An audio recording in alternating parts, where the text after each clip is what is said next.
US Marshals in Houston arrested a man over a 3-decade-old debt for student loans. The amount was $1,500, which of course is now a little higher because he didn't pay it. But the idea that we're now throwing people in jail or arresting people because they haven't paid their student loan debt is a little crazy. So the man here is Paul Aker. Paul Aker says he was arrested at his home last week for a $1,500 federal student loan he received in 1987. He says 7 deputy U.S. Marshals showed up at his home with guns and took him to federal court, where he had to sign a repayment plan for the 29-year-old school loan. Okay, so let me get this right. Donald Trump goes through 4 different bankruptcies and stiffs people to the tune of tens of millions of dollars. So, sorry, not going to pay you. Yeah, okay, I'll try my best. I'll sell this and I'll sell that. But at the end of the day, I'm not going to give you all my money. No, I'm going to keep most of my money. Does he go to prison? Of course not. Now, you actually tried to get a college education, so you got a student loan from the federal government. Decades later, we're going to come and put you in prison because you owe $1,500. How much did Donald Trump owe? I mean, I'm saying tens of millions. It might have been hundreds of millions of dollars that he owed and didn't pay. But he's Donald Trump, so he gets to brag about it and then run for president. This guy, prison.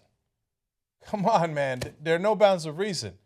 This is debtor's prison. We're back to the grotesque days where we would throw people in prison because they weren't able to pay rich people back. Okay. Now, keep in mind that he took out this loan in 1987, right? That was when education was still relatively affordable, relative to today, where it's not affordable at all. Today, people are taking out hundreds of thousands of dollars in student loan debt. If not that, tens of thousands of dollars in student loan debt. But it's a lot. People owe a lot of money. It's past $1 trillion in terms of student loan debt in the country. We have already surpassed credit card debt.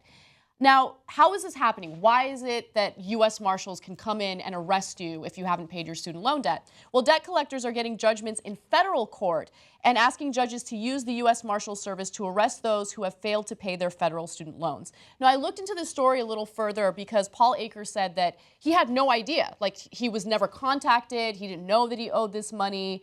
But the U.S. Marshals are saying, no, that's not the case. We actually reached out to him a few times. Now, according to the U.S. Marshals Service, agents had made several attempts to serve Aker an order to appear in federal court dating back to 2012. Marshals spoke with Aker by phone and requested he appear in court, but Aker refused. A federal judge then issued a warrant for his arrest for failing to appear at a December 14, 2012 hearing. Marshals claim that 2 deputies attempted to arrest him, but he resisted. He retreated to his home and told the deputies that he had a gun. This is what they're alleging. We don't know whether or not this is true. After Aker made the statement that he was armed, the deputies requested additional law enforcement assistance. After approximately 2 hours, officers convinced Aker to peacefully exit his home, and he was arrested without further incident. But here's the thing. Why are we living in a country right now where we're putting people in jail because they want better opportunities for themselves, right? People don't understand why it's so important that a candidate like Bernie Sanders wants to make tuition at public universities free. This is why he wants to make it free. It's supposed to be an equalizer in the country. If you're from a lower socioeconomic status and you can't pay for your education, at least you have that opportunity to pull yourself out of poverty. We don't have those opportunities anymore. So part of how the scam works, by the way, is, okay, if you have a private loan, you can't be put in prison for that. That was the debtors' prisons back in the day. Now, you're going to have a lot of issues, and they might be able to garner your wages, et cetera, but you won't go to prison for it. But if you owe the government money, you can go to prison for that. But now, the way that they're doing, but they weren't putting people in prison for the student loans before. They have started now. Why? Because they're giving it to the private debt collectors to be able to get some extra money for the revenue for the government. Then the private guys go, well, I really want to collect the debt, so what am I going to do? I'm going to threaten to put people in jail, and then I'm going to put them in jail. Now, so I'm going to then go back to the government and say, hey, it's your debt in the first place, so you have the power to put them in prison. Go ahead and put them in prison so I can collect on that money so that my investment pays off. Okay? So at the end of the day, it's still about making a buck. Yeah, absolutely. So there's a student loan repayment program that was passed decades ago, but under the Obama administration, they kind of amped it up, and it was meant to help students. But it's actually a little bit of a disaster. I was doing some research into that. And what happens is if you take out a federal student loan, the interest rates are pretty high right now. They're about 6 to 8%, right? So what happens is you graduate and you get a job and you pay back those loans based on how much you make through your job. After 25 years, if you are unable to pay off that student loan, well, it gets forgiven, which sounds pretty good, right? But when it gets forgiven, the IRS considers that taxable income. So let's say you have $150,000 in student loan debt, or in some cases, some students who went to law school or something have $200,000, $250,000 in student loan debt.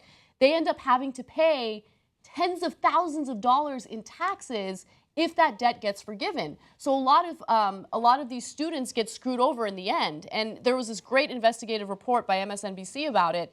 And it seems like student loan debt is the only debt that will follow you around for the rest of your life. It could get you thrown in prison if you don't pay it back in time. And why is it that student loans, federal student loans, have a higher interest rate than loans that were given to financial institutions that screwed up our economy, right? Yeah, and we just want a little bit of even-handedness, right? So if you say, hey, listen, if you take out a loan, you got to pay it back no matter what. Otherwise, we're going to put you in prison. Okay, and if Donald Trump is in prison with Paul Aker, okay, I get it. I'd probably argue against that system, but at least it's fairly applied, right?